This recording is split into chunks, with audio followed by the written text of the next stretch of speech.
Muito prazer. Meu nome é Vander Garcia.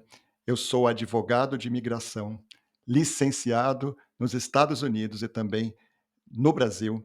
Eu atendo pessoas pelo mundo afora, nos 50 estados americanos e também em qualquer lugar do planeta. Sou fundador do Vander Garcia Law Firm, que é um escritório de advocacia americano que fica no estado da Califórnia, aonde eu vivo. Nós temos hoje aqui um desafio muito bacana, que é falar do primeiro, do mais importante visto que tem para aqueles que desejam vir aqui para os Estados Unidos, que é o visto de turismo, né, ou de turista. Esse visto, o visto de turista, também é um visto para negócios, tá? Então você pode fazer as duas coisas com esse visto. E a ideia dessa aula aqui é fazer um guia completo desse visto, tá? Você vai saber quem pode obter esse visto, quais são os requisitos, qual é o passo a passo, como é que funciona a entrevista para obter esse visto, quais são os documentos que eu preciso levar nessa entrevista, e esse é o segredo, tá? Levar os documentos adequados, uma das coisas mais importantes que tem aqui. Como se portar, como é que essa entrevista funciona, o que que eu devo fazer durante essa entrevista. E também vamos falar como é que faz para entrar aqui depois, outras questões relacionadas, o que que eu posso fazer com esses vistos e muito mais, tá? É um guia completo aqui para você. Vai estar tudo muito organizado, tudo escrito para você acompanhar, para a gente ganhar uma velocidade aqui. Então acompanhe com atenção, tem muita informação, tá? Informação prática mesmo, de detalhe importante. Você entende o todo, mas você vai para os detalhes. E temos também, ao final, uma sessão de mais perguntas e respostas práticas. Então vamos lá. Nós temos aqui visto B1, B2, tá? O visto B1, ele é para negócios temporários, não é para trabalhar, hein? É só para coisas bem pontuais e bem curtas. Então você vai numa conferência profissional da sua área, tá? Você vai numa reunião aqui, então empresa multinacional que você trabalha no Brasil, de repente tem que fazer uma reunião aqui, ok, se for uma reunião só, você não vai trabalhar, né? É só uma reunião. E para fazer negociações, quer comprar um imóvel, alguma coisa aqui, você pode, usando essa parte do visto, que é o visto B1. Já falei, recebe os dois juntos, mas o B1 é que vai te permitir fazer essas coisas. O visto B2 já é o visto para o turismo, tá? Ou visto de turista. A ideia aqui é o turismo mesmo, passear, né? Ir para Nova York, ir para Orlando, né? Vir aqui para Califórnia, que é maravilhoso. Os brasileiros vão mais para Flórida, para Nova York, mas, gente, tem tudo aqui, tem que vir mais para cá. Vir também para Las Vegas, conhecer os parques nacionais, que são os parques assim, extraordinários, né? Está entre realmente os melhores parques do mundo, muito organizado, tá? Enfim, tem coisa para fazer nesse país. E aí, turismo, né? Tudo isso com visto B2 você pode fazer. Então é turismo, né? O lazer. Você pode usar esse visto também para fazer um tratamento médico. Tá? Às vezes a gente ouve falar, olha, a pessoa foi para um tratamento médico nos Estados Unidos, ela entrou com B2. Para visitar familiares, tá? E até para estudar. Mas aí tome muito cuidado, é muito restrita a possibilidade de estudar tendo apenas um visto B2, tá? Você pode fazer cursos bem curtos e poucos dias, algumas semanas, tem um limite, assim, até 3 meses dá para encarar, tá? Tomar um pouco de cuidado. E cursos, assim, de meio período, tá? Se tiver qualquer carga que se perceba que é um curso de maior porte, você está violando a lei imigratória americana fazendo um curso com o B2. Então, tomar muito cuidado quando é que eu posso usar o B2 para estudos. Você quer estudar aqui mesmo para valer? Aí você tem que pegar um visto específico, que é o F1, que é o visto F1. Tá? Você pode ter o visto para turismo, depois você vai lá e pede um visto para estudar, mas aí tem que ter um curso já em vista, tem que já estar né, com algo direcionado, e você vem aqui com o visto de estudante.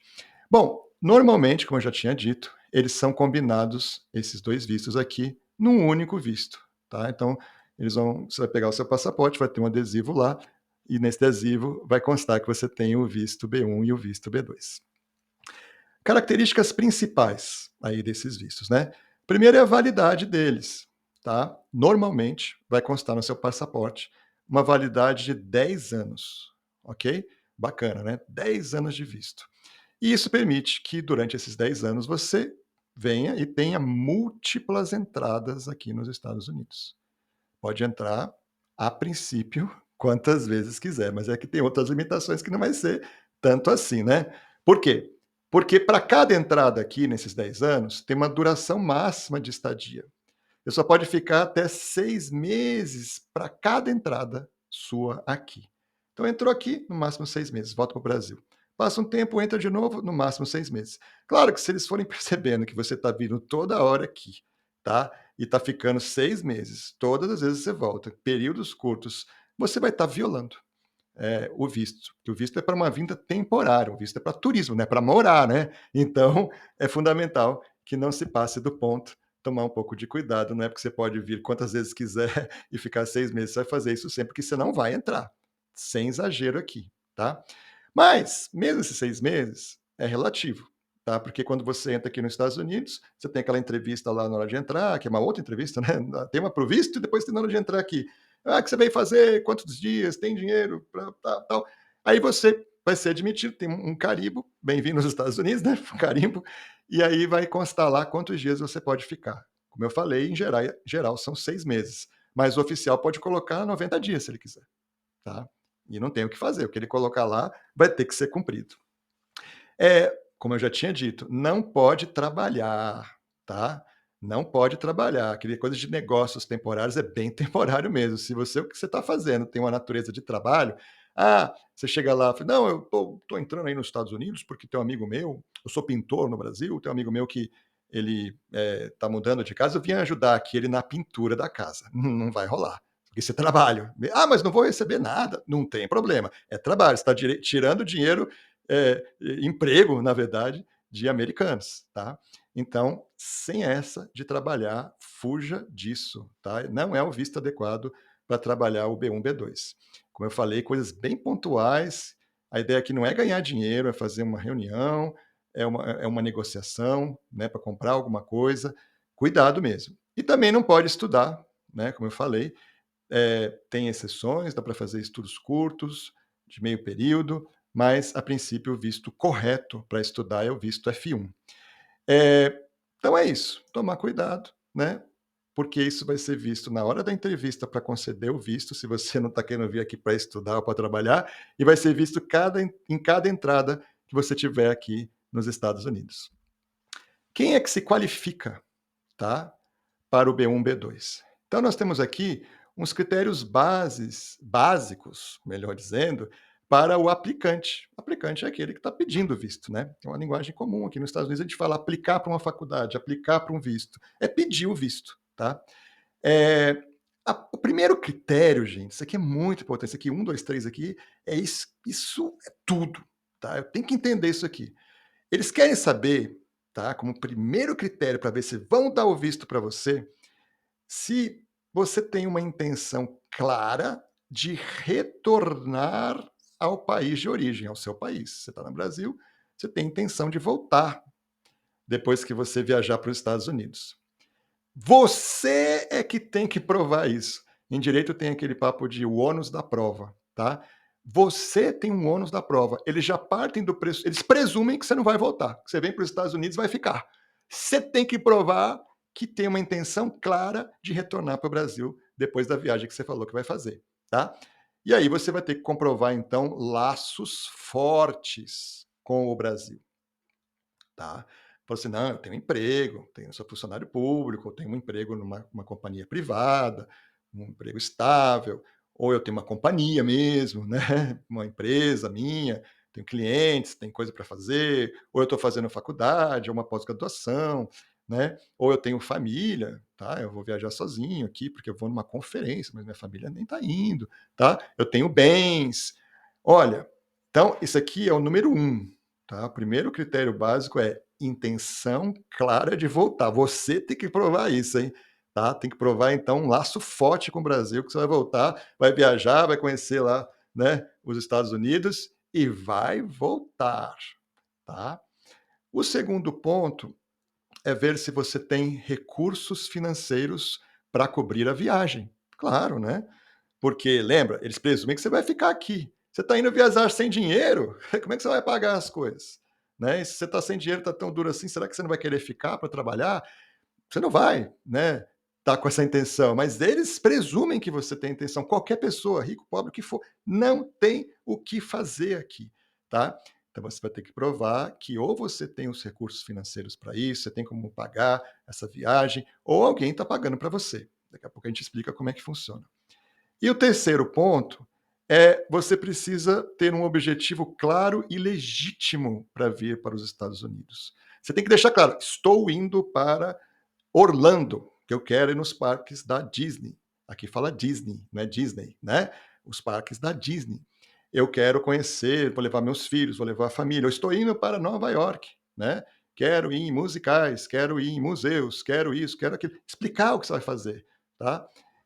Então, geralmente é turismo, ou vir para um evento, um torneio, de repente você adora tênis, né? Tem um torneio de tênis aqui, maravilhoso, que você quer vir, ou negócios temporários, né? Lembre-se que eu tenho o visto B1 junto com o B2 que permite, quero comprar um imóvel, para isso que eu estou indo.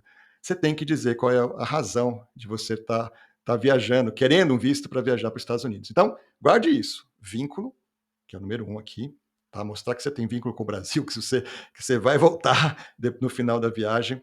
2, você tem dinheiro, né? Ou tem como arrumar um dinheiro bem claramente como é que vai ser isso. Já explico como é que você prova isso, tá? E 3, que você tem um objetivo claro e legítimo. E qual é esse objetivo? O que você veio fazer aqui, tá? Tem que ter coerência, né?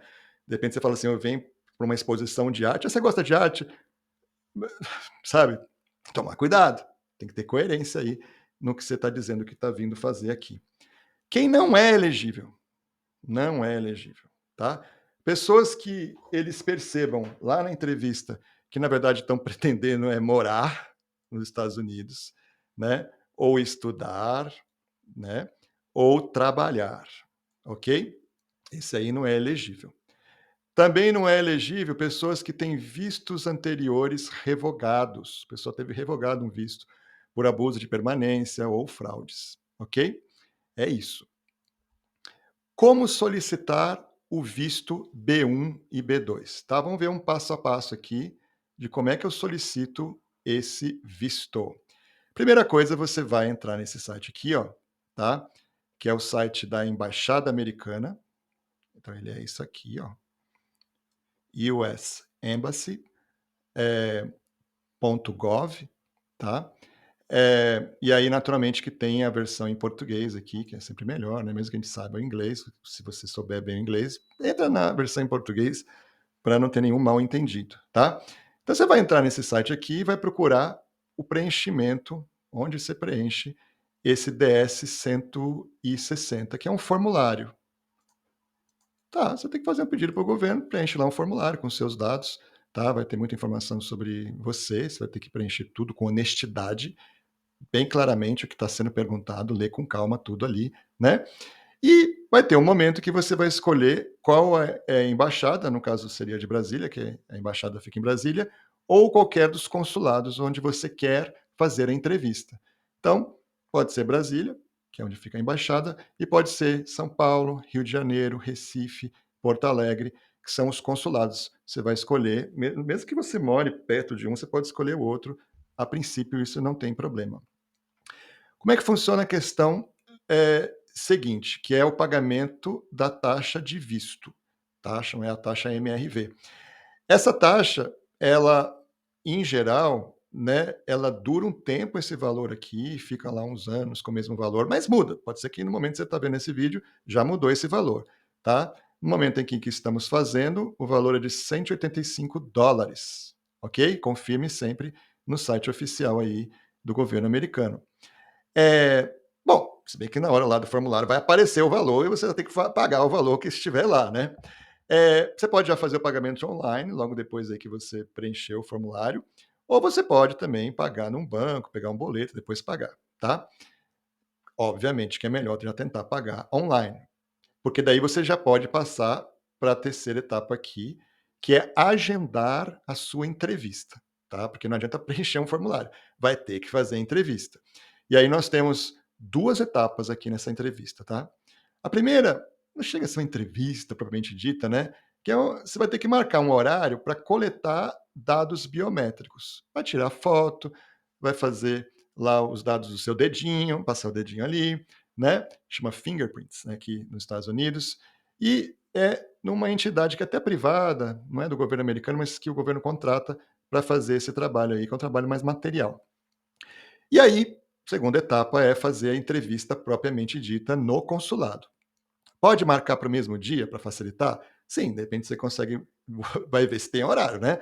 Vai aparecer para você os horários. De repente você coloca lá que você quer fazer o dado biométrico às 8 da manhã e que à 1 da tarde você vai fazer a entrevista. Com certeza vai dar tempo, né? Mas tem gente que quer apertar muito, pode complicar, pode atrasar lá o dado biométrico, aí como é que você faz?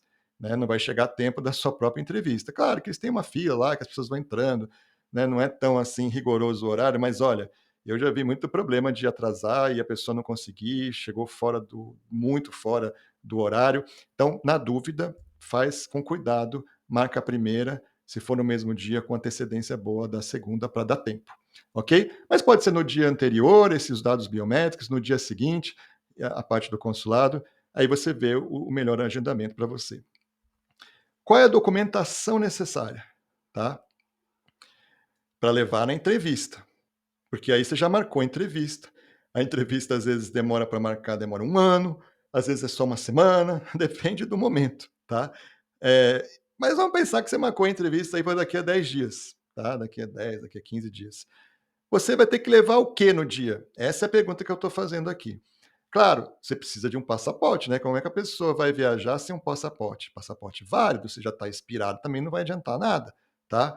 Você precisa da confirmação que você fez o formulário. Então, tem lá você imprime, quando você termina o formulário, tem lá uma página dizendo que está confirmado. Você imprime aquela página.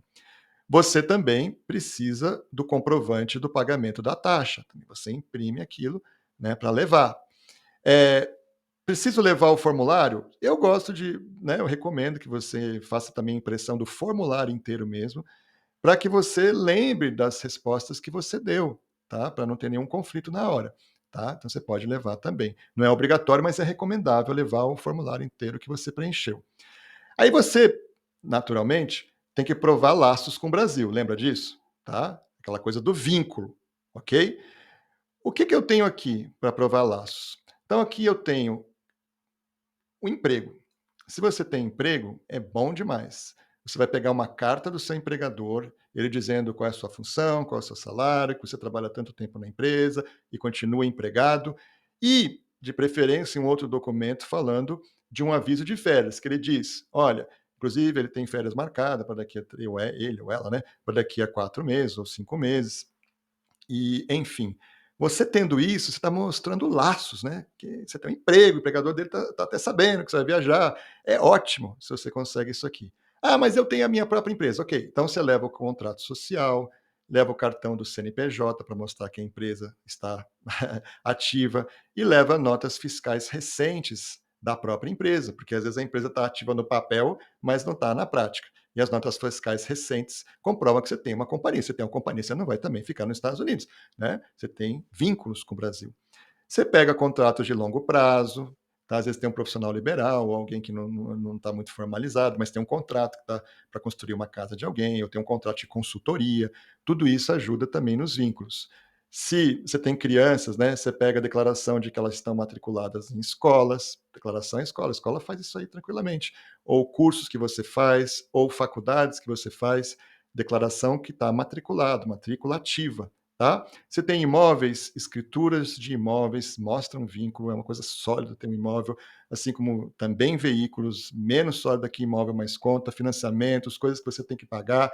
Depois eu vou falar mais sobre isso, mas essa é uma prévia aqui de provas de laços, né, de vínculos com o Brasil.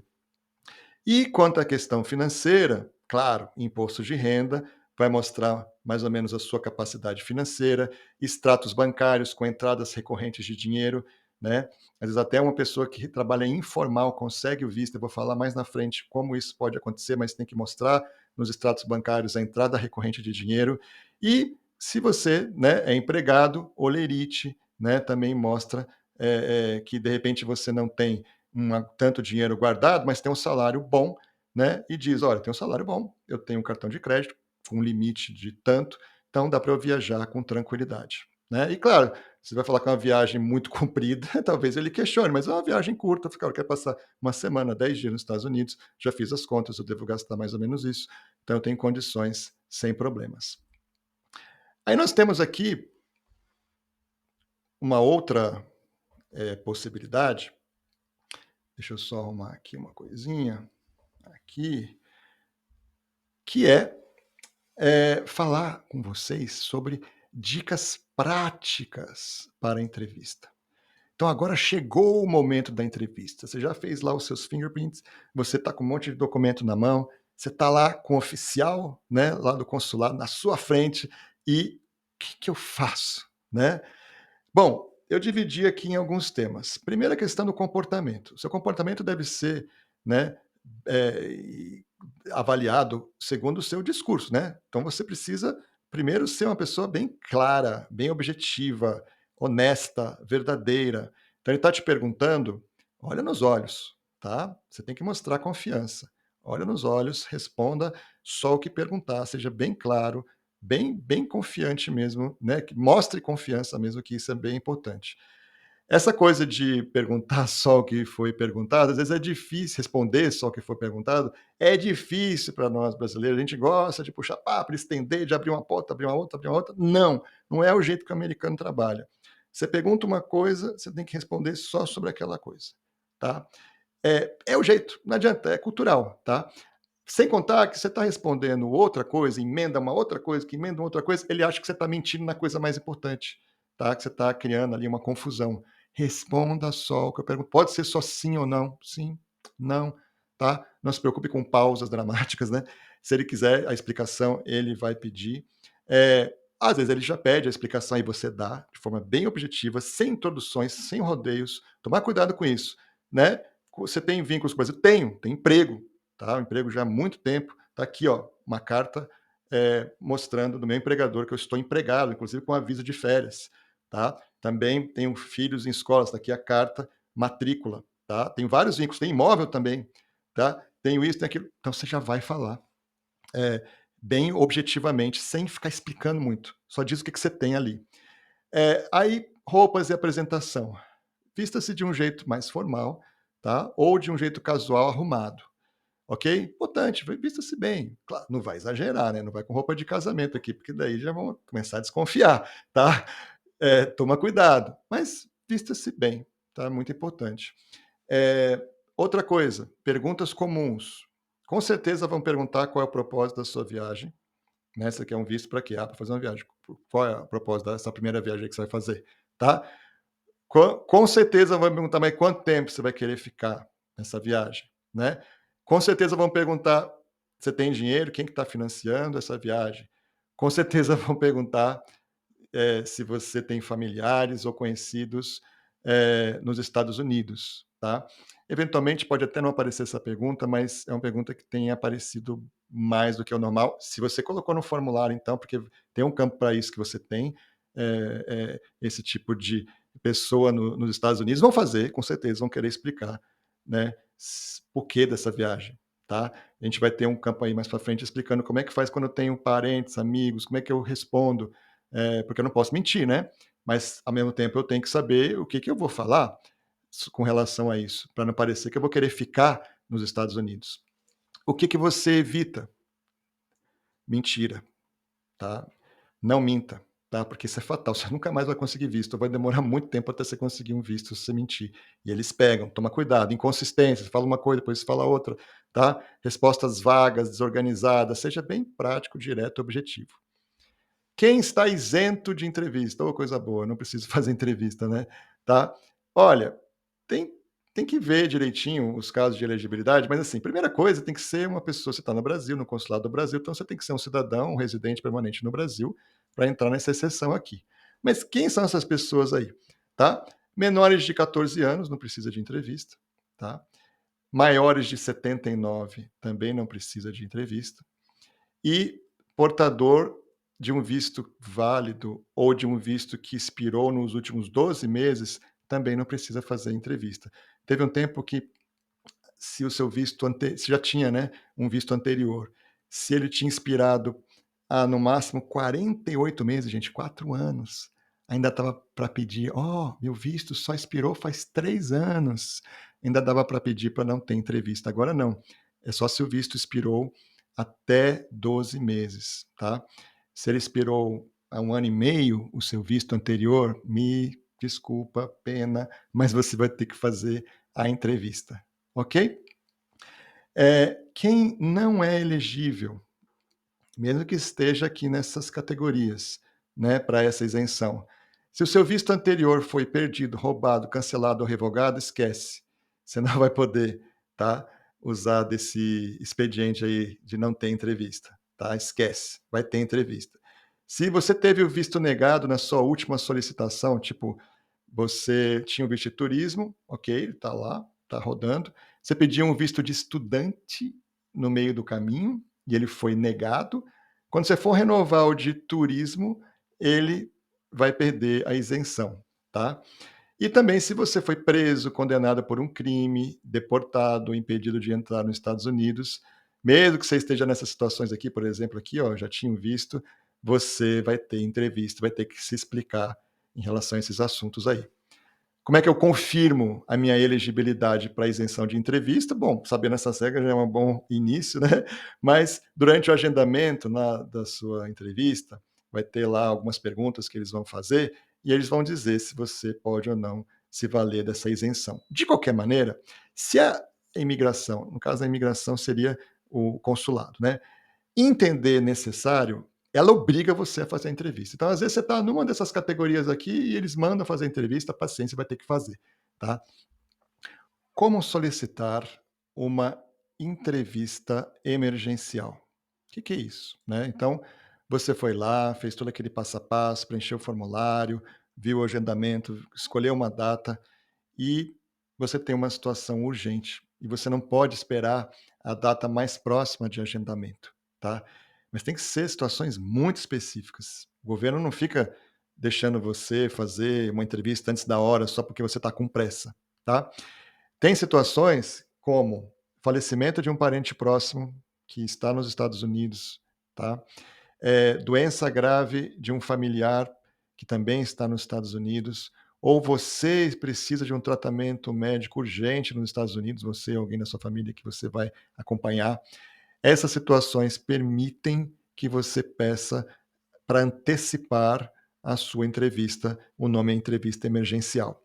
Como é que eu faço nessas situações? Você agenda a entrevista normalmente, maravilha, você foi lá, marcou o horário, a data, que seja para daqui a 15 dias, eu sei que você precisa antes, mas você faz tudo certinho, como se tivesse, né, fosse fazer só daqui a 10, 15 dias. Coloca a primeira data que tiver lá disponível, obviamente. Aí você clica em continuar e depois vai aparecer a opção em que você pode solicitar emergência, tá? Aí você segue as instruções que estarão lá, apresenta uma comprovação aí da emergência, questão médica, falecimento, você tem que comprovar, né? Pode ser um relatório de um médico, por exemplo, tá? E aí você aguarda a análise discricionária do consulado. O consulado vai dar se quiser, ele vai entrar em contato para marcar essa entrevista emergencial. O que pode ser levado à entrevista, né? O que você pode levar? Vamos primeiro falar do que você não pode levar, né, tá, que esse que é o ponto aqui. Você não pode levar qualquer dispositivo eletrônico, tá, nenhum dispositivo eletrônico, então não pode celular, não pode smartwatch, não pode tablet, Fitbit, laptop, nada disso, não pode, ok? Nada eletrônico. Ah, eletrônico não pode. Pensa assim, tá, não pode líquido, tá? Não pode bebida, tem que jogar fora antes de entrar, exceto quando for mamadeira ou copo para crianças, ok? E também não pode bolsa ou sacola se forem médias ou grandes. Ah, bolsa, sacola pequena? Pode, pode. Bolsa ou sacola pequena pode, tá?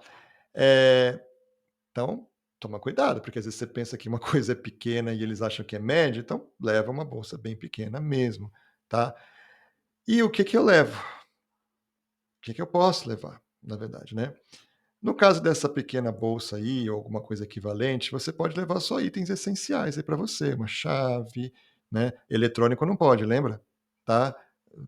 Carteira com dinheiro, com documento, ok. né, as coisas essenciais, que não sejam eletrônicas. E a documentação necessária para a entrevista, isso você pode levar à vontade.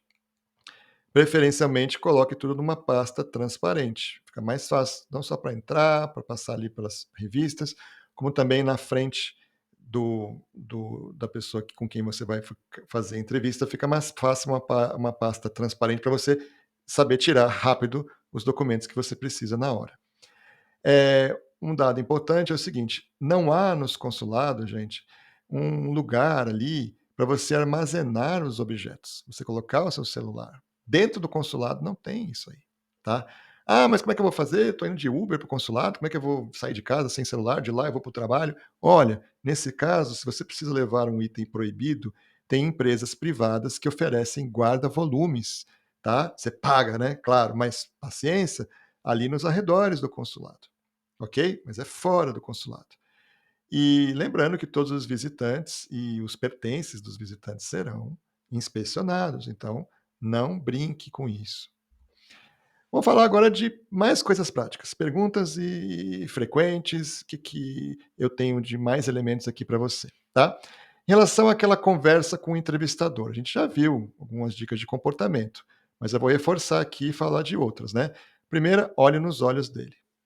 Isso é muito importante, tá? Americano, brasileiro, tem um pouco essa coisa de não gostar muito de olhar nos olhos de autoridades, ainda mais numa situação tão desagradável, né, como essa, mas passa rapidinho e dá certo, só fazer como é para fazer, né. Olhe nos olhos, tá? Isso é muito importante, eles sabem ler o outro. E na cultura americana, quem não olha nos olhos tá mentindo, tá? Tem que olhar, tem que ser uma coisa mais direta aqui, tá? Responda com clareza e calma, ok? Não fique afobado. Treine antes, tranquilo. Você treina a resposta na hora, vai vir do jeito certo, tá? E não tem que ficar nervoso, ninguém vai te bater, ninguém vai te tratar mal. Não. Você apenas tem que estar preparado. Se você está preparado antes, é tranquilo. Manter a calma, responder com clareza, educadamente, tá? Nunca responda mais do que foi perguntado, só para reforçar, tá? Uma coisa de cada vez, não fica abrindo porta, não. Responda objetivamente, ou seja, perguntou, foca naquilo, né, sem ficar dando rodeio, tá? Sem falar assim: "Olha, antes eu preciso falar uma coisa", né, não, responda sim ou não. Ou, se está pedindo uma explicação, explique. Vista-se de forma profissional, mais formal, um casual arrumado ou formal. Evite puxar papo desnecessário. Você acha que vai conquistar a pessoa? A gente é assim, né, brasileiro é muito empático, então: "E aí, tudo bem? Nossa, tá quente hoje", não sei o quê. Não, eles têm muito pouco tempo, tá, não tem isso aí. Você tem que manter o tom amigável, um sorriso leve, bem leve, nada dar risada à toa, não, uma coisa leve, um tom agradável, não mesmo que ele tá com cara feia, uma coisa bem agradável, amigável, tá? Mas puxar papo não vai funcionar aqui. Você nem tem tempo para puxar papo, você tem pouco tempo ali, você vai gastar um tempo precioso se você quiser fazer essas coisas. Segurança para falar, cause uma boa impressão. O que que o oficial consular, né, que está lá na sua frente, né, em pé, né, uma situação ali rápida, em pé, essa entrevista aí em geral, né. O que que esse oficial consular ele vê na tela do computador? Porque ele fica olhando para uma tela de computador, todo mundo tem curiosidade para saber o que que ele lê ali. Olha, o oficial ele tem acesso a um sistema que mostra detalhes importantes de você, tá. Primeiro, tem tudo que você respondeu no formulário DS-160. Tudo, tudo, tudo. Tem lá as informações pessoais sobre, né, você, claro, propósito da viagem que você teve que colocar no formulário, o seu histórico profissional, os seus vínculos aqui com o país, o itinerário da sua viagem, tá tudo lá. E o sistema já vai dar uns red flags, que significa assim, uma bandeira vermelha, assim, tá? De coisas que ele achou estranho. Tipo, você falou que tem parente nos Estados Unidos. Já vai aparecer lá para ele te perguntar isso. É, ele tem histórico de viagens anteriores aos Estados Unidos, então você andou indo muito para os Estados Unidos, você passou dos dias que você podia ficar, ele sabe disso, e ele pode negar o visto com base nisso, seu histórico conta muito. Ele também tem na frente dele as negativas e aprovações de vistos anteriores, então ele já sabe se você teve visto negado, ele já sabe o porquê que o visto foi negado, então isso pode ser útil para ele, você vai ter que reverter, né, essa questão. trazendo elementos novos, de repente foi negado um visto de estudante pouco tempo atrás, porque você não mostrou vínculo. Você vai ter que dar uma prova mais robusta dessa vez, mesmo sendo um visto de turismo, tá? Ele tem também outras informações relevantes, como alertas de segurança, porque quando você aplica lá, vai para um monte de agência de segurança para ver se a pessoa não é um terrorista, por exemplo, né? Tá? Inconsistências de dados, você aplicou falando de um jeito, depois aplicou falando do outro. Então, sistemas, né, tem aí inteligência artificial também para ver essas coisas. Toma cuidado com redes sociais, tá? Recentemente, isso é comum, tá? Mas eu peguei um caso assim mais recente, né? De uma pessoa, um conhecido, né? Um advogado aqui que a gente conversa bastante, né? Ele nem é brasileiro, e comentando de um cientista europeu, tá? Que veio fazer participar de uma conferência aqui nos Estados Unidos. Eles já tinham visto, né? Mas é que quando você entra aqui, eles vão te perguntar de novo quase que as mesmas coisas, né? E ele não entrou no país. Um cientista veio para uma conferência da área dele, científica, ele já vinha muito para cá e tudo, tinha um histórico bom, maravilha.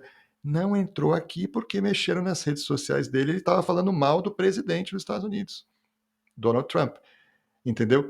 E mudaram algumas coisas, eles estão de olho em mais coisas, né, do que a gente imagina. O secretário de Estado desse presidente, inclusive, deixou claro que vai usar inteligência artificial para ver o que as pessoas estão falando por aí e tudo mais. E foi um caso, né, que aconteceu, a pessoa não entrou com visto, imagina sem, tá? Então, se você pretende vir para cá, você vai ter que avaliar o que você está escrevendo, né? Ou não venha, tem tanto lugar bom para ir, pelo amor de Deus, né? Que não é o único lugar bom no mundo para viajar, não. Tanto lugar maravilhoso. Mas a pessoa não quer perder a liberdade dela, tá? E ela falou: quer saber? Eu nem vou, porque eu vou continuar falando do jeito que eu quiser, falando mal, falando isso, falando aquilo. Agora, se você quer muito vir, pense bem, porque talvez você tenha que segurar um pouquinho, né, nessas coisas que você de repente está afim de falar e que podem não agradar. É triste, né? Porque um país que preza pela liberdade de expressão, que diz que o país é o país que mais preza, né, a liberdade de expressão, eles recusarem entrada, tá? E até visto, porque a pessoa falou mal do presidente, né? Que liberdade de expressão é essa? Enfim, então é um alerta para você, pense, você não vai mudar objetivos que você tem na sua vida por causa disso. De repente você fala: quer saber? Então não quero ir. Então, ok, tá legítimo. Mas se você está querendo vir ou precisa vir, dá uma maneirada, né? Tá? Isso é muito importante. E lá também ele tem notas oficiais consulares anteriores. Então, lá na frente do computador, o oficial vai ter outras informações de outros oficiais que eles escreveram sobre você em entrevistas passadas.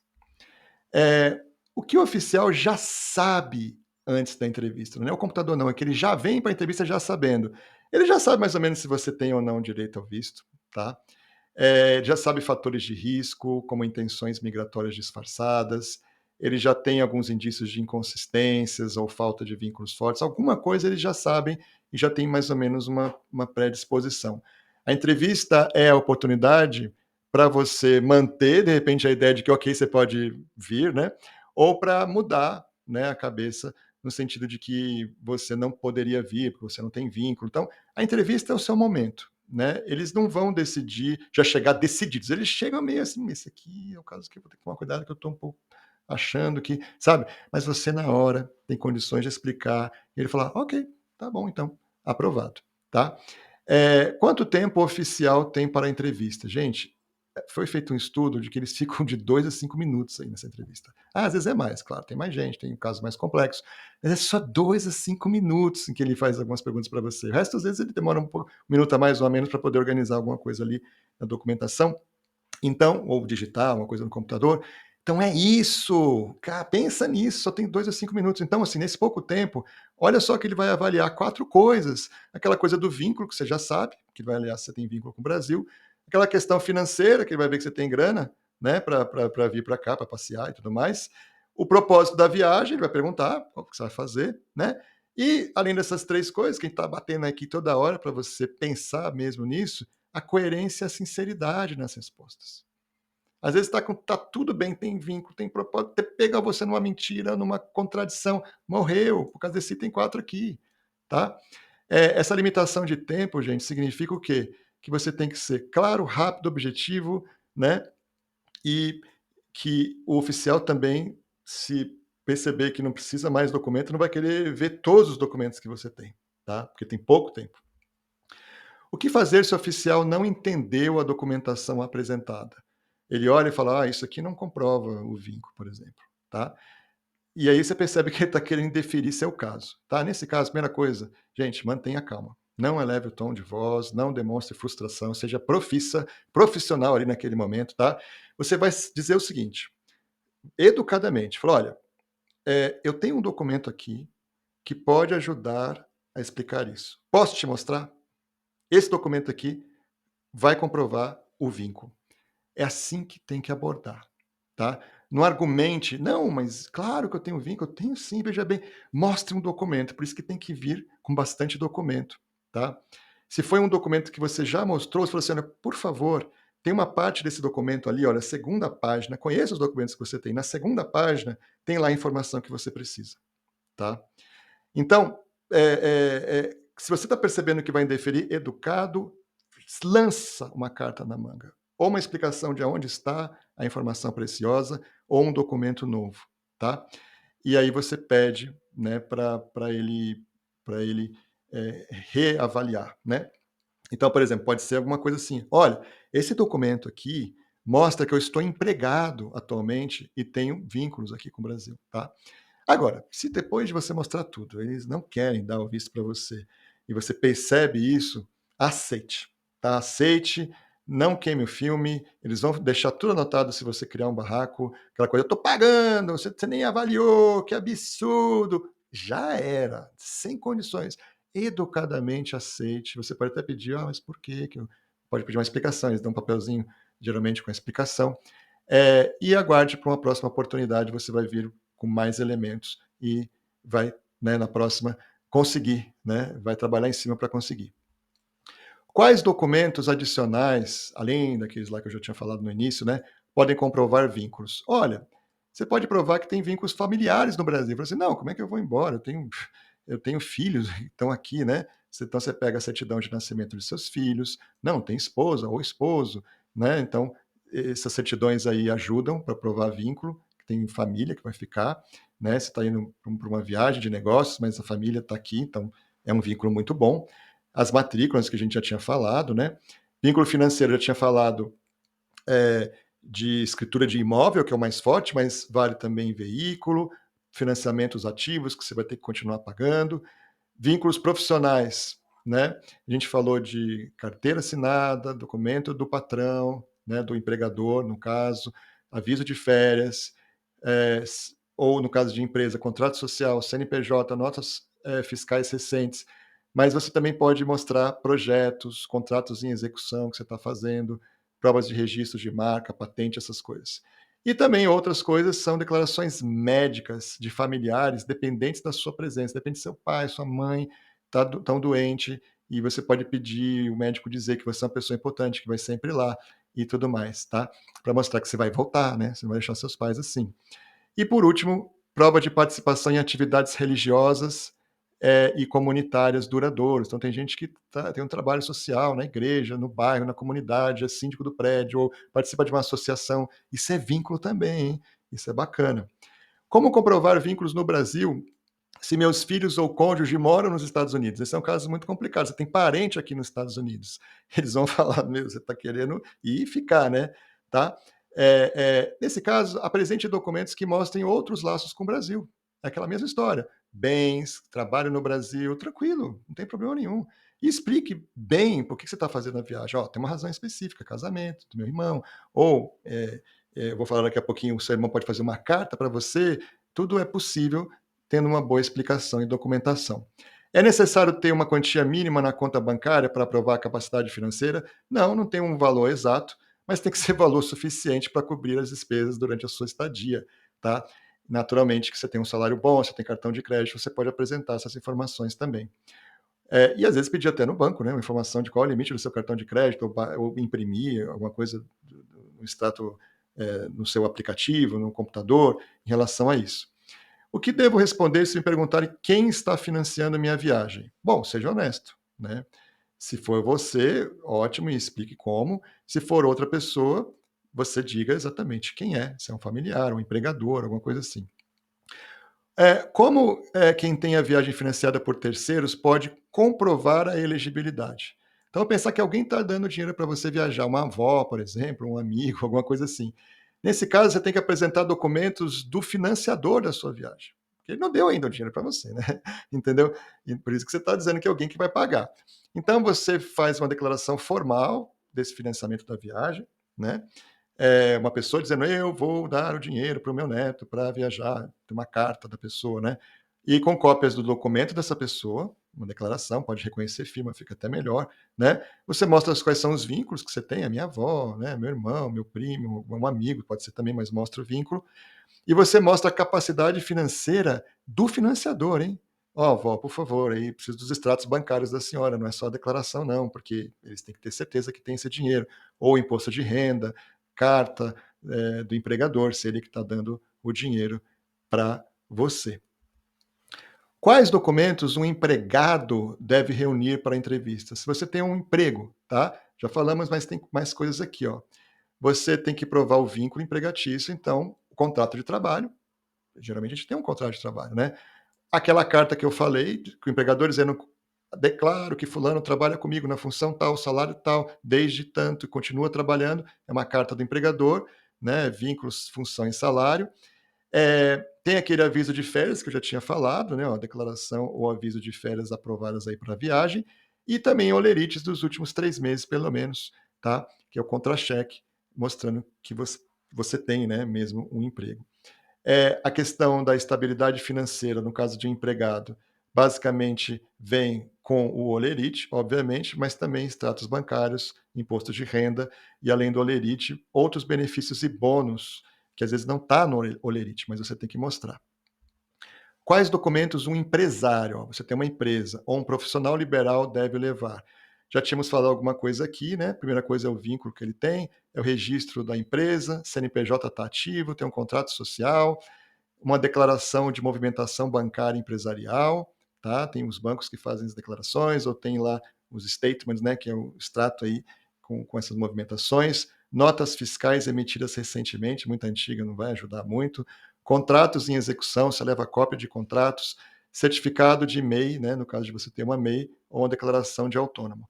Quanto mais elementos aqui tiver, inclusive de contratos e tudo mais, melhor, tá? Notas fiscais recentes, outros documentos úteis aqui, se você tem uma empresa, provas de propriedade de bens ou veículos em nome da empresa, ajuda bastante. O site oficial, você imprime lá o site da sua empresa, né, para mostrar, olha, minha empresa tem um site, olha aqui, ó, redes sociais, funcionamento, com posts recentes e tudo mais. E tem também uma declaração do contador sobre as suas movimentações contábeis, isso é muito útil também. Você pode pedir para o contador fazer uma declaração para deixar todo mundo tranquilo. Como comprovar capacidade financeira com receitas informais? Tem gente que só tem receita informal, tá? É difícil, né? Mas tem jeito, tá? A primeira coisa, né, que é para justificar os depósitos informais. Qual é a estratégia que tem aqui, ó? Faça uma declaração da origem dos valores, tá? Então, uma declaração simples explicando a origem dos pagamentos, como serviços informais, ajuda financeira de familiares ou venda de outros bens. Às vezes você vendeu um bem, né? Documentos complementares. Prova do histórico financeiro, extratos bancários que mostram a consistência nas entradas de dinheiro. Você tem lá um monte de dinheiro entrando na sua conta. Você explica com o extrato bancário, isso aqui, ó, eu pintei uma casa, isso aqui eu fiz uma consultoria, isso aqui você vai explicando o que é aquilo tudo. Apresente recibos e notas fiscais, se não tiver nota fiscal, mas tem pelo menos cópias de recibos que você deu. Declarações de clientes, fala, olha, está aqui, eu construí a casa de uma pessoa, está aqui ele, uma declaração com firma conhecida, eu fiz a reforma, eu fiz isso, eu fiz aquilo, tá? Mostrando, eu vou continuar, inclusive, a reforma demorada, tá? E considere aguardar, se você não tem muitos recibos, nem notas fiscais, nem contratos, aguarde um pouquinho, formalize contratos com clientes, tá? Não é porque é informal que vai estar totalmente impossibilitado, tem alguma chance ainda. E, na medida do possível, formalize, né? Por favor. Como comprovar essa capacidade financeira com receitas informais sem causar problemas sobre impostos, né? Porque às vezes, às vezes ele fala, peraí, você só nega imposto? Puta, é complicado, tá? Então, se o oficial fala assim, ok, eu estou vendo que você está recebendo aí, mas você não paga imposto, fala assim, olha, uma coisa, vou dizer uma coisa, né? Esses depósitos aí vêm de atividades legítimas que eu realizo, tá? Tá aqui os contratos e tudo mais, né? Eu trabalho com isso, você explica, né? Nem todos os pagamentos que eu recebo exigem uma documentação fiscal formal, tá? Mas eu posso garantir que são valores provenientes de trabalhos legais e que mostram a minha capacidade financeira. Está aqui alguns contratos, recibos para isso. Não enfatiza muito a parte tributária, foca que é legal o dinheiro que você tem e é suficiente, ok? Carta convite feita por parentes com green card ou cidadania podem ajudar no processo? Você tem parente aqui nos Estados Unidos que tem green card ou que tem cidadania? Ajuda se ele fizer uma carta convite? Sim, ajuda, tá? Porque ajuda a reforçar o propósito da sua viagem. É um cidadão americano, alguém que tem um green card, as pessoas não podem ficar mentindo assim, né? Só que o convite são cartas, até os advogados preparam essas cartas para ajudar, né? Tem que estar tudo correto, com as informações verdadeiras. Mas às vezes é útil um advogado fazer esse tipo de carta, que tem o nome completo e os status imigratórios de quem está convidando, né? Seu irmão está aqui, sua irmã tem o nome dele na carta, né? Claro, a carta é dele. Tem a relação dizendo, olha, é meu irmão que está no Brasil, que eu quero que venha para cá, tá? Tem o propósito da visita, dizer que é férias, dizer que tem um evento, que tem um casamento, que tem uma formatura, ajuda muito quando tem um evento. Dizer duração, olha, é por tantos dias, é uma viagem de 15 dias, né? Se você estiver pagando, até fala, eu que estou pagando, tá? É realmente uma viagem de turismo. Meu irmão, inclusive, tem um emprego dele, né? Eu que estou insistindo, né, para ele vir aqui nos visitar. O endereço completo do convidante, que você está convidando, você está escrevendo na carta, tem que ter o seu endereço. E a declaração dele de se ele financiará a viagem, como eu falei, se for aplicável. Tá? Tem que colocar a cópia do green card ou a cópia do passaporte, tudo direitinho, tá? Para não ter problema, essa carta tem que ser bem feita, bem elaborada para dar certo. A posse de bens no Brasil garante a aprovação do visto? Não garante, mas ajuda a mostrar laços, tá? Posso declarar o propósito da viagem em detalhes no formulário DS-160? Pode não, você deve, né? Vai ter que ter um campo lá, né? Aí você coloca participar de uma conferência empresarial, visitar parques nacionais, visitar a Disney, ou sei lá, né? Você vai colocar lá Nova York, Las Vegas e tal. É obrigatório comprar passagens antes da entrevista? Não, não é obrigatório e não é recomendável. Você não sabe nem se vai conseguir o visto. É possível solicitar o visto sem ter um itinerário de viagem? É possível, tá? Mas você tem que dar uma ideia geral. Pesquise sobre a viagem que você vai fazer. Você tem que estar preparado para falar o que vai ter nessa viagem.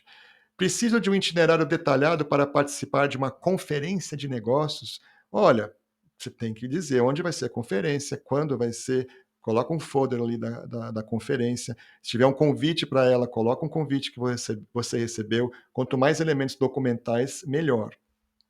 Preciso falar inglês durante a entrevista? Não, tá? Agora, se você souber falar inglês bem, pode ser um diferencial, mas não é necessário. Posso levar familiares na mesma solicitação de visto? Gente, cada pessoa tem que preencher o seu próprio DS-160, mas na hora de fazer o agendamento, você pode marcar entrevistas em conjunto, todos ali daquela família, se eles estiverem viajando em família. Quais argumentos gerais eu posso usar para superar problemas do passado, como crime, violação imigratória, declaração falsa, conduta online complicada? Lembra que eu falei? Conduta pública. Bom, primeiro reconheça a responsabilidade, não minta, admita os erros, seja honesto, justifique sem dar desculpas, né? Mostre ser um fato isolado e tudo mais. O que é isso? Provas de mudança e reabilitação e cartas de recomendação, tá? São documentos que mostrem o cumprimento de pena, se houve algum crime, alguma contravenção penal, alguma coisa, ou a reabilitação penal, a reparação do dano, né, se você causou um dano a alguém, ou outras coisas bacanas que você passou a fazer trabalhos comunitários depois de uma coisa ruim que você fez, boa conduta, maior responsabilidade, qualquer documentação que mostre isso vai ajudar para pessoas que tenham um passado aí mais complicado, tá? E um apoio profissional, considere contratar um advogado licenciado nos Estados Unidos, claro, que conhece a lei americana, para ajudar a estruturar o caso, e, se necessário, solicitar um waiver, que é bem técnico isso aí. Tem coisas que só com waiver que é um perdão, né, que você tem que pedir, é que você consegue resolver, tá? Não dá para fazer sem advogado, não dá para usar um advogado licenciado no Brasil, realmente você tem que usar um advogado licenciado nos Estados Unidos, que conhece a lei americana e que é quem pode trabalhar com isso, né? Porque ninguém que não é advogado licenciado no Brasil pode dar qualquer conselho jurídico para uma pessoa na área imigratória. Muito importante isso. É, o que, que é administrative processing? O americano ele fala administrative processing, tá? É, é engraçado, né? Porque no inglês tem alguma coisa assim do tipo é uma língua muito proparoxítona, né? Então nós temos aqui, ó, 3 sílabas, processing, né? Você vai falar a sílaba tônica aqui, ó, processing, né? Aqui seria parecido, né? É, só que tem esse adminis aqui antes, né? Então seria tradive, né? Aqui tem essas 3 sílabas aqui, né? Então a sílaba tônica tá aqui, ó, administrative. E o T tem som de D, é uma confusão, tá? Mas, enfim, um comentário aí para vocês sobre o inglês, né? Na dúvida, uma palavra de 3 sílabas, jogue a sílaba tônica para o início, que nem holiday, né? Você vai jogar para o início da frase, geralmente a proparoxítona, as palavras aqui nos Estados Unidos. Mas o que é isso, né? Que é tipo um processo administrativo seria. Ele ocorre quando um pedido de visto é recusado temporariamente. É uma recusa, na verdade, quando eles dizem para você que está em processo administrativo. Isso, olha, estamos recusando, mas veja bem, não tem que pagar de novo, não. Porque nós vamos rever melhor, essa é uma recusa temporária, tá? Nós precisamos de uma análise adicional. É raro, mas pode acontecer, tá? Então acabou a sua entrevista assim, olha, hoje eu não vou nem dar sim, nem dar não, tá? Vou colocar você em processo administrativo. Então ele vai determinar, o oficial, quais são as informações que ele precisa, né? Informações extras de outras fontes, tá? Então, por exemplo, imagine que você trabalha com TI e você trabalha num projeto de cibersegurança, tá? Eh, você ele olha e fala assim: "Você trabalha com cibersegurança no governo brasileiro? É isso? É. Ele acha que isso possa ter um potencial de risco à segurança nacional dos Estados Unidos, tá. Provavelmente não tem, mas ele falou: "Isso aqui precisa investigar melhor". Então ele pode exigir uma verificação adicional, aí é por um órgão dos Estados Unidos mesmo, né, tá. Mas pode ser uma outra coisa que você tem que correr atrás. Então você será informado, né, sobre isso, claro, no final da entrevista. O tempo de processamento desse processo administrativo varia, né. Solicitado um documento adicional, eh, da sua parte, você tem até 1 ano para ir atrás, de repente você que tem que ir atrás, tá. E se você permanecer inelegível, ao final o visto continuará recusado ou ele pode mudar de ideia e aprovar o seu pedido. É raro, mas você já fica sabendo o que que é se acontecer. Como funciona a devolução do passaporte para o solicitante, né. Se o seu visto for negado, o seu passaporte é devolvido imediatamente para você, na entrevista mesmo. Se o seu visto for aprovado, ele vai dizer visto aprovado, tal. O consulado vai reter por uns dias o seu passaporte para confeccionar o visto. O que, que é? Basicamente é um papel adesivo que ele vai colar no seu passaporte. Então fica o passaporte com o consulado. E aí você tem opções de retirada do passaporte. Você pode pedir para retirar pessoalmente, tá? Você pode pedir para uma empresa entregar na sua casa, tá? Eles que contratam a empresa, não é o correio, por exemplo, FedEx, né? Então, por exemplo, vamos pensar que você pediu, que você fala, não, eu vou retirar, né? Ok, você espera, você vai ser notificado por e-mail quando o seu passaporte estiver pronto, com visto lá dentro, né? Aí você vai ao local indicado e apresenta um documento de identidade. Você consegue pegar o seu passaporte, tá? Eles te avisam, você vai lá e pega, né? Você também pode nomear um procurador, uma pessoa para ir no seu lugar, mas aí você vai ter que fazer uma procuração, que é tipo uma carta de autorização, né? E você precisa coloca uma cópia dos seus documentos também, para ficar uma coisa bem formal, bem organizada, e uma pessoa pode pegar para você. Já quando a entrega é por uma empresa, você que decide, né, quando você está fazendo a aplicação lá atrás, né, quando você iniciou a aplicação do visto, eles vão te perguntar: "O que que você quer?", tá, você decide. É possível mudar até um certo momento essa forma que você escolheu, mas escolha já o que você quer que aconteça, né, para não ter problema. Eh, e aí, nesse caso, é só esperar, né.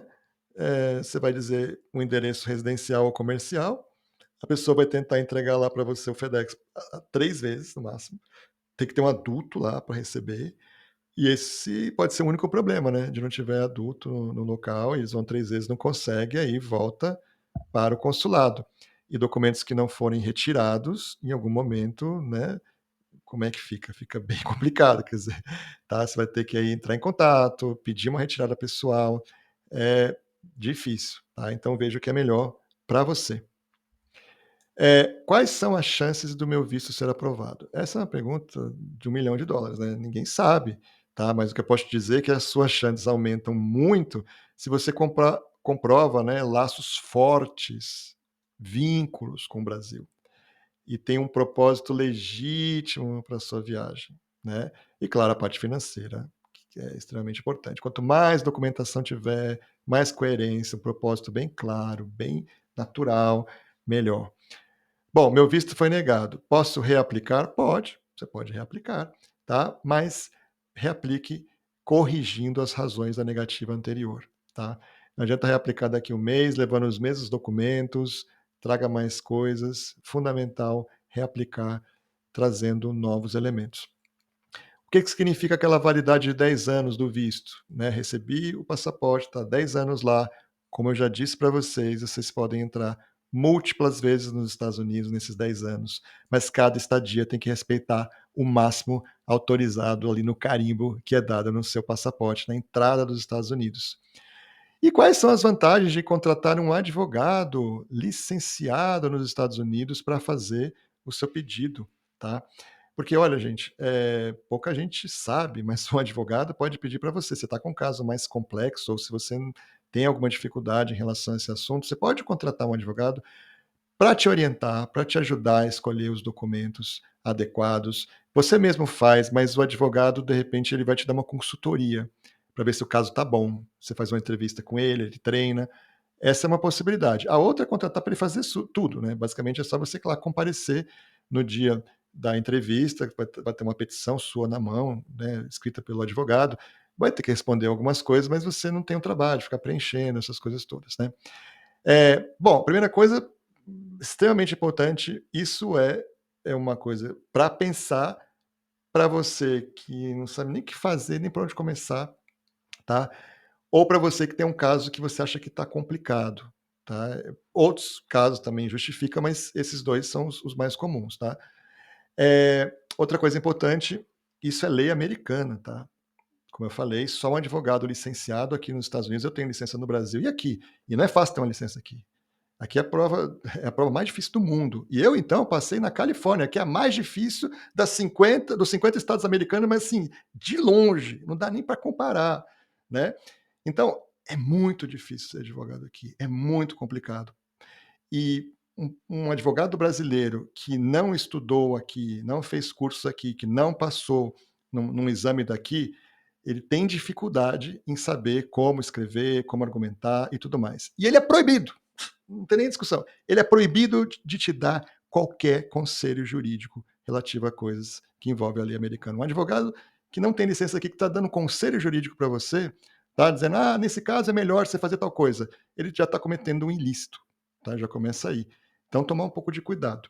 Mas se você precisar, contrate um advogado licenciado, você pode me contratar, o meu escritório tem aqui, né, embaixo para você entrar em contato.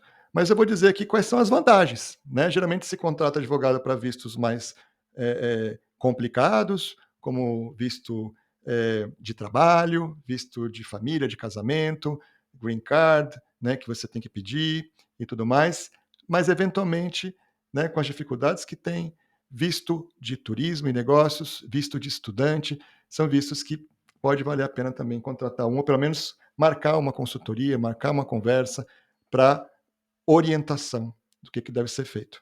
Então, como eu falei, os advogados licenciados aqui nos Estados Unidos têm o conhecimento e a experiência para propor uma documentação e apresentar petições para mitigar ao máximo a chance de negativa do visto. O nome do advogado vai constar do seu formulário, tá? Como preparador do caso. Então, só de olhar que tem um advogado ali, eles levam a sério, porque o advogado é um filtro, né? O advogado não vai entrar com um caso perdido, né? O advogado tem uma responsabilidade e ajuda muito quando tem um advogado. E só um advogado licenciado aqui pode colocar o seu nome lá.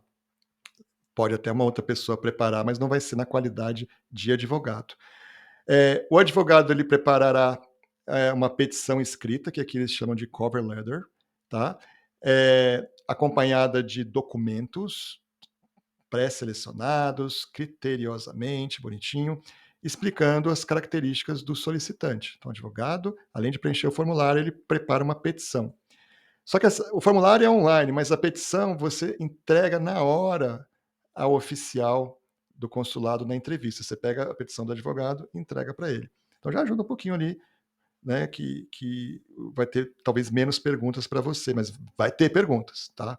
Mas ele vai olhar primeiro um documento de um advogado. O advogado não pode participar dessa entrevista, então não adianta falar, vem aqui o Brasil só para a minha entrevista, ia ser complicado, mas de qualquer maneira não pode, né? Tá? Você tem que ir sozinho. Mas o oficial consular terá acesso à petição inteira ali do advogado, tá?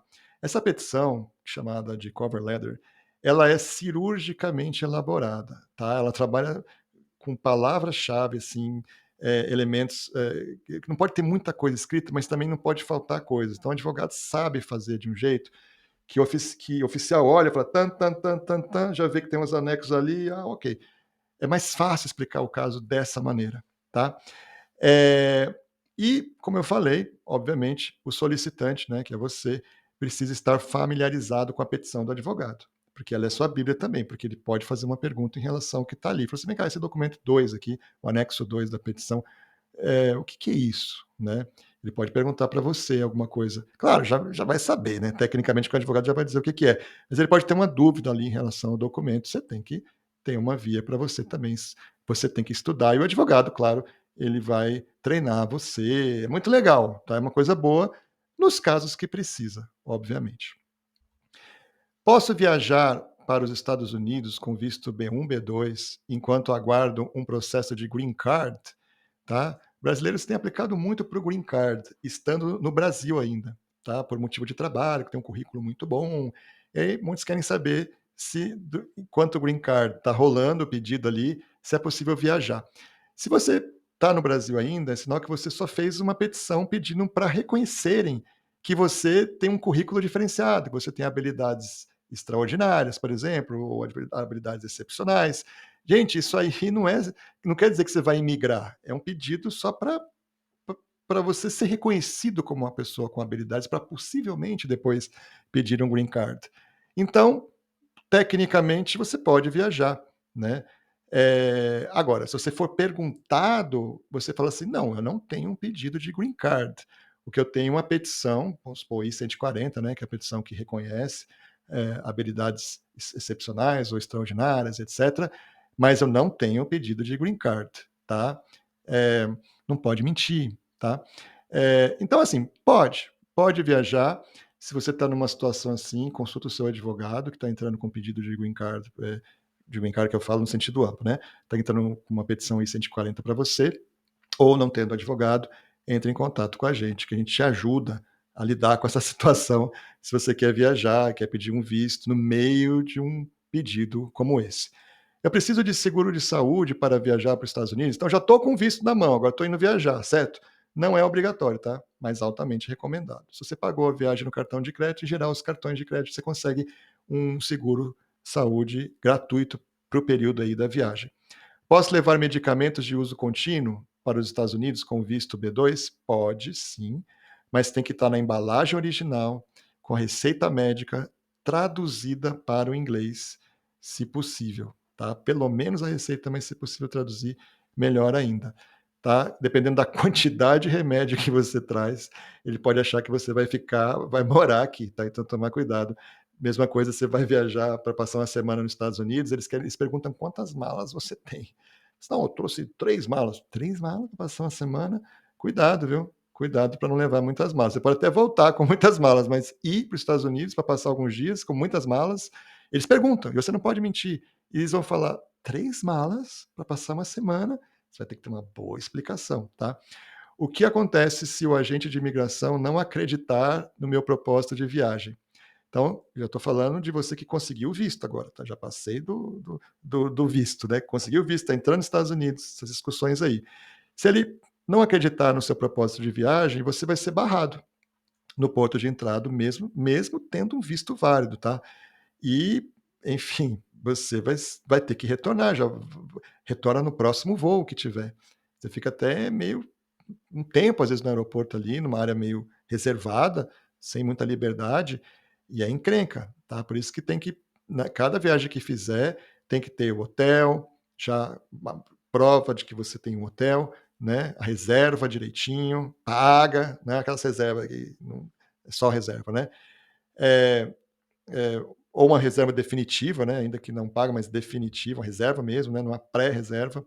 Tem que ter a passagem de volta, porque sem passagem de volta, como é que você explica que você vai voltar mesmo? Tem que ter a passagem de volta, tem que ter um propósito específico, tá? Eu vou fazer tal coisa. Ah, vim passar um tempo aí. Não, né? O que você vai fazer? Ah, na casa de um amigo. Na casa de um amigo, tá? Tem que ter um propósito específico. Vim aqui para passear, conhecer um parque nacional, conhecer Nova York, os museus, ir nos musicais, etc. Tem que explicar exatamente o que você está vindo fazer aqui, tá? E tem que ter na ponta da língua quantos dias você vai ficar, ok? Tem que ter dinheiro? Olha, é bom vir com alguns dólares, tá? Mas não conseguindo vir com muitos dólares em cash, você tem que trazer cartões de crédito. Eu tenho 2 cartões de crédito aqui e tenho dinheiro também, tá? Cartão de crédito tem um limite de tanto, ok? Você vai ter que calcular aí, mas se você tem como limite de cartão de crédito ou em cash um valor inferior a 100, 150 dólares por dia de viagem, é pedir para não entrar, né? Tem que ter um valor razoável ali, né? Em dinheiro, em cartão de crédito, ou ter um cartão de crédito com limite e falar: olha, eu tenho 2 cartões de crédito com limite alto. Aí, se ele quiser detalhes, você diz qual é o limite, transforma ali para dólar e ele calcula se você vai conseguir ficar os 10 dias que você falou que vai ficar só com aquele valor. Não tem uma conta exata, não tem um número sobre isso, é razoabilidade. Por exemplo, você não vai conseguir com 50 dólares por dia ficar aqui comendo almoço, jantar, café da manhã. Impossível. Impossível. Tá? Então, razoabilidade aqui. Posso estudar nos Estados Unidos com o visto B1, B2? Gente, só cursos curtos, no máximo 3 meses, quanto menos melhor, para não dar problema, e de meio período, que são cursos de até 18 horas por semana. Então tem muitas escolas de inglês que falam, não, tem um curso aqui ó, de 2 meses, tá? E você tem aula só de segunda a quinta-feira, tá? E dá só 18 horas por semana. Ok, você pode vir para fazer esse curso, você pode dizer quando você entrar nos Estados Unidos que é isso que você vai fazer. Agora, visto, pedir visto e falar, olha, não, eu estou pedindo esse visto de turismo para fazer um curso de inglês, isso pode dar problema, hein? Toma cuidado com isso, que eles vão falar, não, você tem que pedir o visto de estudante. Não, mas é um curso só de 2 meses. Ele falou, não é que não pode, você sabe que pode para 2 meses usar um visto de turista, mas ele vai falar assim, vem cá, o que você vai fazer com um curso de 2 meses na sua vida? Porque 2 meses você não vai aprender inglês. Não é razoável pedir um visto de estudante ou pedir um visto de turista, né? Só com base, estou indo fazer um curso de inglês de 2 meses. Não é razoável, tá? É uma coisa. Toma cuidado, viu? Toma cuidado com essa coisa de. Agora, você já tem o visto de turista, quer ir fazer um curso de inglês? Vai. Chega na viagem, você diz que é lazer, vem turismo. Ah, quanto tempo? 2 meses, mas o que você está fazendo nesses 2 meses? Olha, eu vou fazer um curso, você pode falar, tá? Mas é um curso de meio período, de só 2 meses, de idioma, para eu melhorar o meu inglês, tá? E vou aproveitar e conhecer o país. Então, eu tenho aqui um roteiro de viagem, você mostra o roteiro de viagens que você tem. Então, no primeiro final de semana, eu vou para tal lugar, vamos supor que você vai para cá, para Los Angeles, que eu acho ótimo, né? Que seria um bom lugar para você vir, que é maravilhoso aqui na Califórnia, maravilhoso, né?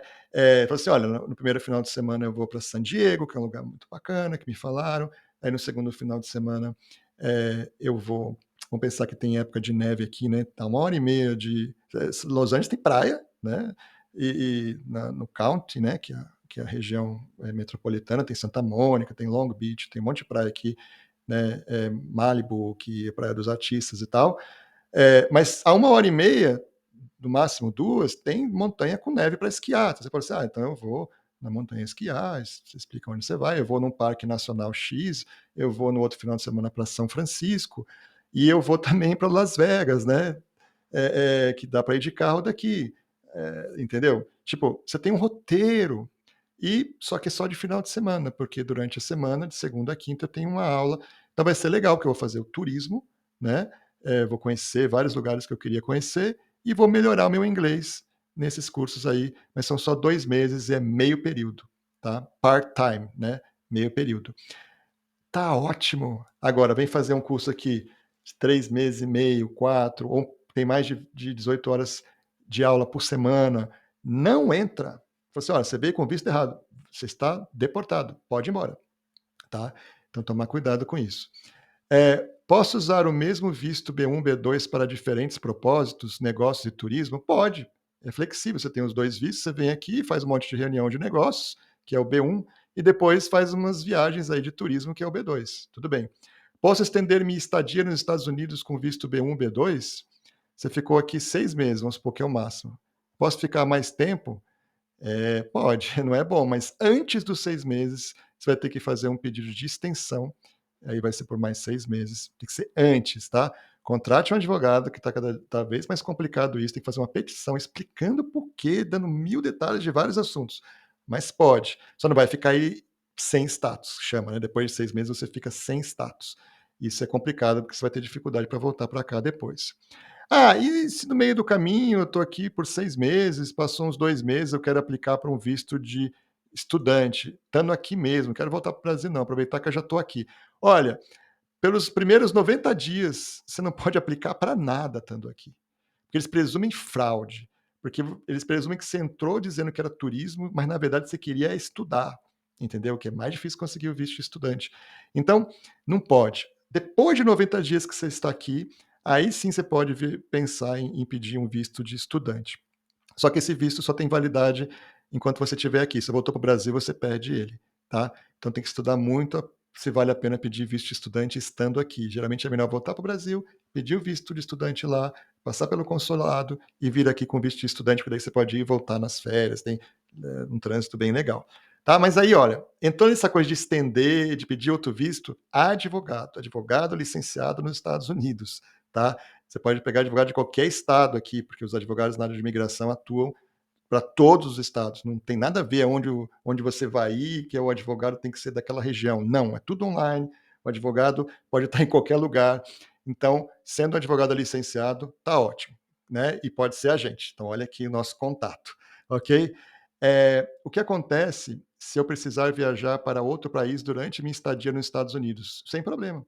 Você pode sair e pode até retornar para os Estados Unidos depois, enquanto o seu visto estiver válido, tá? Mas cada vez que você reentrar aqui, vai passar direitinho lá, perguntar por que você está reentrando, o que você está fazendo. Como cada entrada aqui vai ter que dizer o propósito.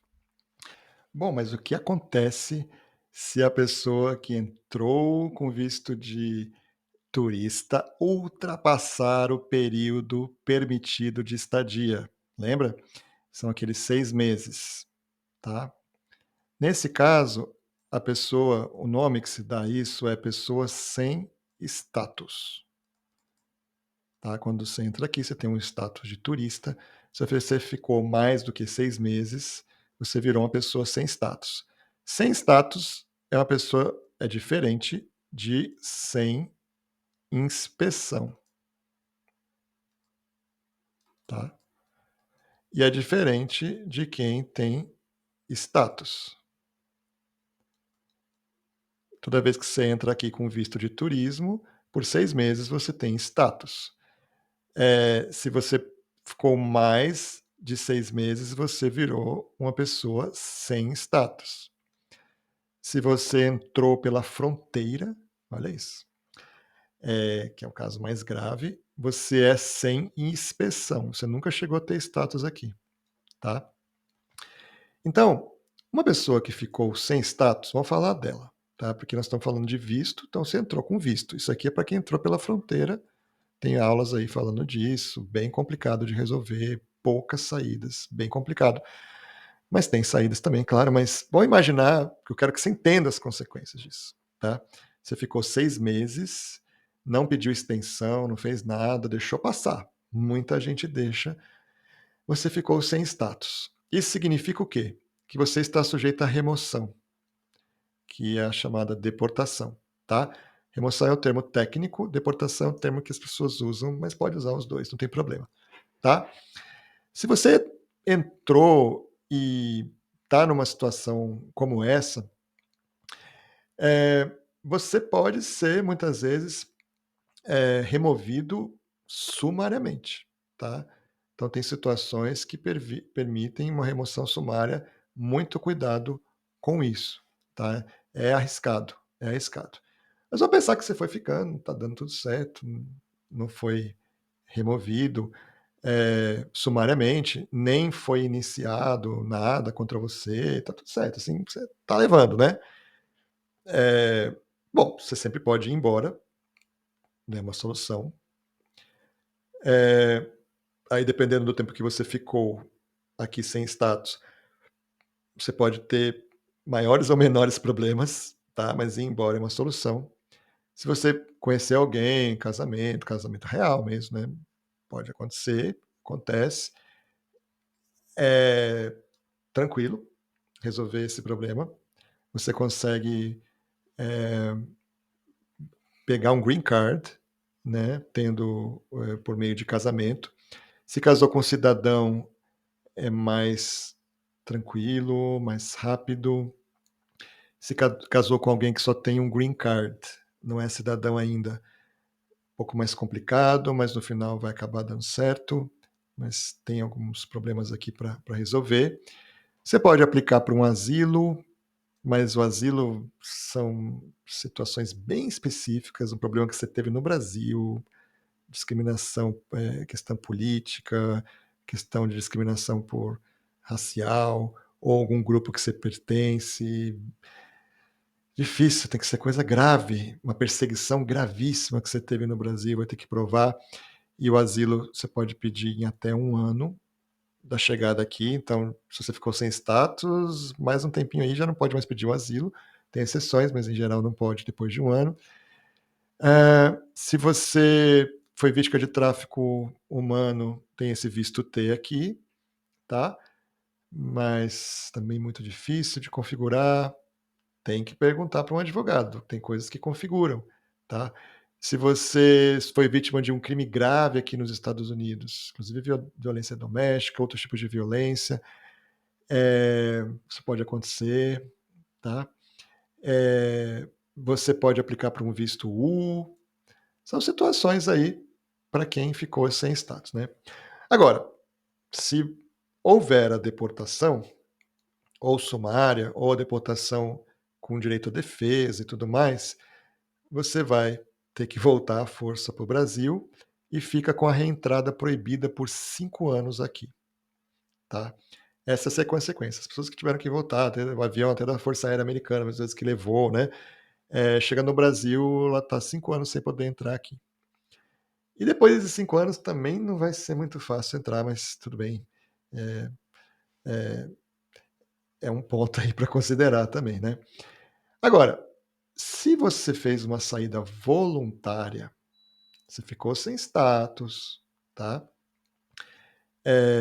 Você está aqui no 7º mês dos Estados Unidos, deu 6, você devia ter ido embora, não foi. Você já está aqui no 7º mês, na linha do tempo. 7º mês, tá? Se você ficou sem status por menos de 180 dias, que é o caso aqui, ó, 7º mês, então você ficou sem status por 1 mês só, né? Ok? Então aquela pessoa que deu uma escorregadinha, né? Era para ficar 6 meses, ficou 7, 8, 9, 10, até 11, e no final do 11, né? Essa pessoa não vai ser punida. Ela volta para o Brasil e não vai ser punida, tá? Pode ser que ela venha a ser questionada na próxima entrada aqui, vai ter que dar uma boa explicação que dessa vez ela não vai passar do ponto. Vai ter um trabalhinho, mas pelo menos não está proibida de entrar aqui, tá? Já se você ficou sem status de 180 dias a 1 ano, então a partir do 12º mês aqui em diante, você ficou 12 meses e meio, 13, 14, 15, tá, você foi ficando aqui, né, sem status, de 180 dias a 1 ano, depois daqueles primeiros 6 meses lá, que você pode ficar aqui, aí a sua reentrada é proibida por 3 anos. 3 anos sem poder entrar aqui. Então um exemplo concreto, né, você chegou aqui no mês de janeiro, sei lá, de 2025, tá, você podia ficar até o final de junho aí de 2025, você continuou, né, e teve, eh, julho, agosto, e por aí vai, né. Você foi ficando mais tempo. No comecinho, se você for embora sem penalidade, mas você está aqui, ó, fevereiro de 2026, e você continua aqui, vai embora só em março, sei lá, de 2026, você entra nessa regra aqui, ó, de 180 dias a 1 ano sem status. Você fica proibido de entrar aqui por 3 anos, tá. Agora, e se eu fiquei sem status por mais de 1 ano? Então eu pego aqui junho de 2025, quando eu deveria ir embora, eu estou agora em agosto de 2026, ainda estou aqui, gente, mais de 1 ano sem status, hein, tá. O dia que eu voltar para o Brasil, a minha reentrada fica proibida por 10 anos, tá. Primeira coisa que eu tenho para dizer, é curioso, né, que se você é mandado embora compulsoriamente, deportação são 5 anos de entrada proibida, mas se você vai sozinho, né, voluntariamente, tem casos que é de 10 anos, é uma certa contradição, mas tudo bem. Quando você tem essas reentradas proibidas aqui, ó, você pode, né, você não vai conseguir outro visto nem nada, né, nem vai poder reentrar aqui com o visto que você já tinha, mas você pode, para um novo visto, pedir um waiver, uma espécie de anistia, tá. São casos bem específicos, só com advogado, porque sozinho fazer isso é encrenca, mas tem soluções também. Não recomendo entrar sem inspeção, que é o caso mais grave. Não recomendo entrar com visto e ficar sem status, mas se isso acontecer com você, aliás, antes de acontecer, você acha que está para acontecer, contate um advogado. Depois que aconteceu, contate também, para você entender as suas possibilidades, né? Nos Estados Unidos tem uma frase que diz: "There is a lawyer, there is a way". Significa, se tem um advogado, tem uma solução. E quase sempre tem mesmo uma solução. Só que quanto antes se procura um advogado, melhor, tá? Esse é um ponto importante. Advogado licenciado nos Estados Unidos, eu bato nessa tecla, porque é quem consegue resolver tecnicamente a questão para você e quem é o único que pode mesmo resolver isso para você, porque é proibido alguém que não é advogado atuar aconselhando juridicamente, peticionando em nome de pessoas que estão com questões imigratórias. É isso aí, então espero que vocês tenham gostado desse guia completo. Assistam os outros vídeos aqui do nosso canal. Tem muito vídeo sobre tudo quanto é visto, tá? Vale a pena. Esses vídeos maiores assim eu recorto em pedaços para você poder também, né, entender, pegar só a parte que interessa, mas quando a pessoa quer entender o todo, é muito legal assistir um guia completo como esse, tá?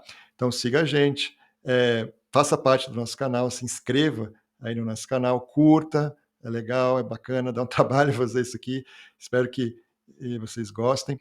E querendo, né, conversar, marca uma consulta comigo, olha aqui meus contatos, né? A gente vai conversar sobre o seu caso, ver as possibilidades, tá? Conte com a gente está aqui para isso. Um grande abraço, tudo de bom para você, muito sucesso, paz, prosperidade, amor, e é isso aí. Estamos juntos, até mais.